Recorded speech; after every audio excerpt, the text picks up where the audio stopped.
ఈరోజు సార్వత్రిక ఎన్నికల్లో భాగంగా ఆంధ్రప్రదేశ్ రాష్ట్ర ప్రజలు కూటమి అభ్యర్థులకు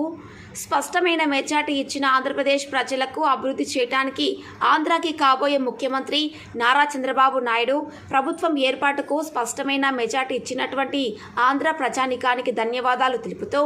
ఎన్నికైన కూటమి అభ్యర్థులందరికీ అభినందనలు తెలుపుతూ బాన్స్వాడ నియోజకవర్గంలోని వర్ణి మండల కేంద్రం శ్రీనగర్ గ్రామంలోని ఎన్టీఆర్ విగ్రహం వద్ద ఘనంగా సంబరాలు నిర్వహించారు। ఈ కార్యక్రమంలో విఠల్ టీడీపీ స్టేట్ సెక్రటరీ కూటమి తిలక్, కిరణ్, నేమని, రాంబాబు, నరేష్,